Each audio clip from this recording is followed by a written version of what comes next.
It's been 52 days since I started this walking challenge. So far, I'm over 186 miles for the year. That's my accumulated amount. I started at 304 pounds at the beginning of this year, and right now I'm at 275 last time I checked. So that's a good amount of weight loss. What I've learned along this journey so far into this walking challenge is that my legs are really starting to feel more toned. They're feeling a little more solid. I can totally tell a difference in how my thighs feel and my hips. They're starting to feel better. My pants are really starting to fit more comfortably. Or I wouldn't say comfortably, I would say they're really baggy now. My endurance is getting stronger. I can tell my aerobic base is better because when I was first starting, my heart rate was going pretty high. And so far, with doing it every single day, I can totally tell a difference. As you can see, I'm wearing my weight vest today. It's a nice temperature today. It's not hot, it's not cold. It's just that intermediate area. So it's actually perfect for a walk, especially with the weight vest. And when I started the walk, I was 304. So if I was wearing this, I was over 340 pounds, Now I'm not. Now I'm 275, so it's 315. So it's considerably lower even with this. I kind of look at this as it wasn't that long ago. I was at, 340 or 334. So what's it really matter with this? My body, is it really that adjusted so far? I'm not sure. I doubt it. So I have no problem wearing this. But I can tell with my heart rate that this is not as taxing on my body as it used to be. I put this on, and almost instantly go up to zone 3.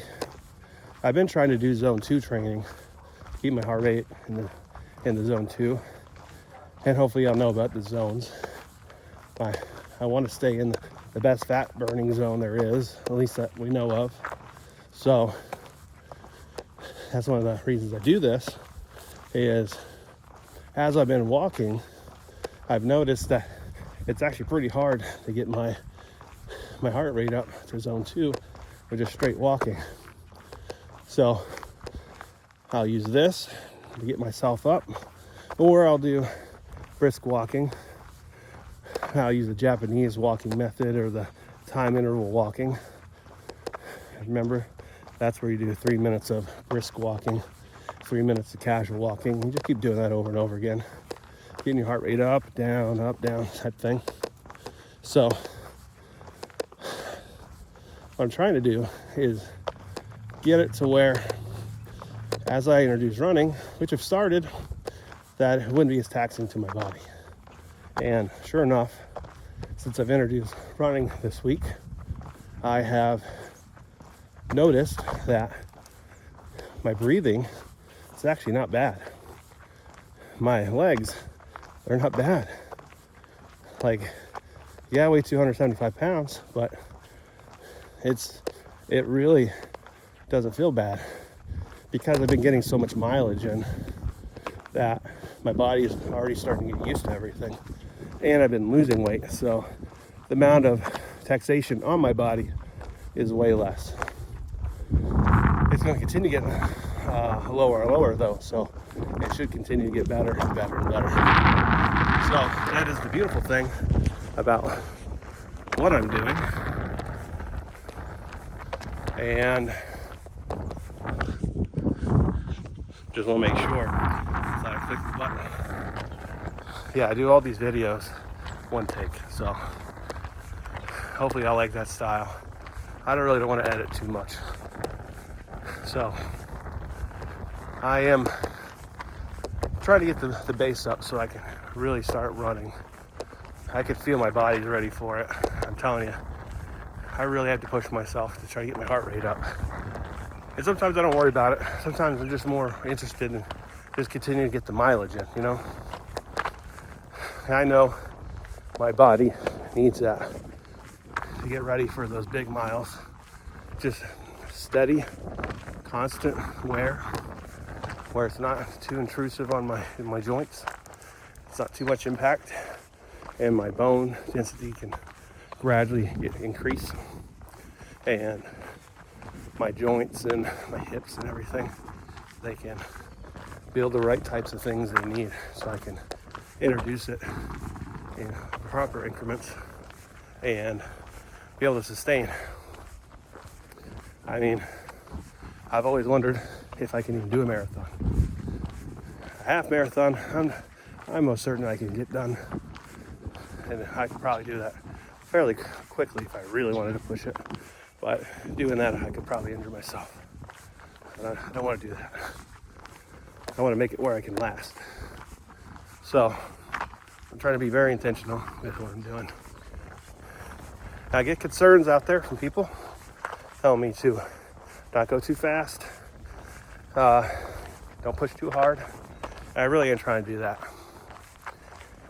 Like, I know my weight has been aggressively coming down. I mean, I've lost almost 60 pounds in 110 days, right? 110-ish days. So that's a lot of weight to lose. But I've also been doing it with exercising. So it's not like I'm just going from nothing to running. This amount of walking, 186 miles in this amount of time, that's a lot of miles. So my body is kind of there already. I tell you, the running hasn't been bad at all. Now my heart rate, that is the only thing. But from the first time I ran to this time, it's already decreased a considerable amount. And that was just running for distance. This time, as I keep going, I will try to pace myself and then probably do the stops to where my heart rate gets too high, then walk, and then just kind of do some intervals that way. That way, ideally, I'll be running in zone 2. That's my goal, is to get my heart rate in such a good capacity that I'm just constantly running in a zone 2. That way I can continuously run for very long periods of time. That is the secret from everything I read. And if you're out there, you've done it, done the marathons and all that stuff, let me know. From all the research I know, you do like 1 minute of running, 4 minutes of walking, or 3 minutes of walking.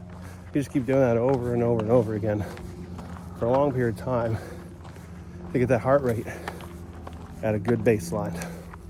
That way you can continuously run. So that's what I'm going to keep working on. Any of y'all come up with any good goals this year so far?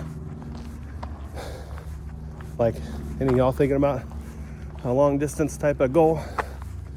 Maybe it's a 5K, maybe it's a 10K, maybe it's a half marathon this year. Maybe, if you're already way ahead of me, maybe it's a marathon. What I'm really trying to do is just change my lifestyle into a sustainable lifestyle where I can maintain getting healthier and healthier, fitter and fitter, and then I can have a great 40s. Yeah, so this week I'm going into a cruise to celebrate my 20th anniversary. What's crazy, just for some of y'all out there, y'all think this is crazy. My wife and I, we only dated for 34 days, and we got married, and then now we're celebrating our 20th anniversary. So we're going on a cruise. We're gonna go to Mexico from Florida. So we hit 2 ports there. I still plan on doing Carnivore-ish style diet. I'm gonna try to enjoy as best I can. Might relax a little bit on certain things maybe. So, but I'm just going to try and enjoy my 20th anniversary. So, hope you're all doing well out there. Let's keep pushing. I love all the comments out there. If you haven't so far, subscribe if you're enjoying this journey. If you are interested in coming on this journey, come with me. Let's do it together. I want to know what's going on with you as well. I want to encourage you. I want you to be motivated. There's nothing saying we can't do it all together, right? So remember, it's a lifestyle. We got a whole life to get healthy. So let's start today. Doesn't have to be something crazy, but just do like what I'm trying to do. At least 1 mile every day outside. It takes less than 20 minutes for most people to walk at least 1 mile. Out in the sunlight. It's good. It's good for your eyes. It's good for your body. And if you keep doing it every day, I promise, it'll get easier. You'll start losing some weight. You'll start feeling a little healthier. Before you know it, you might have a lot of miles in. Your weight might drop. So, challenge you to join me on the journey. Like, subscribe, and leave me a comment. All right, Derek England, out.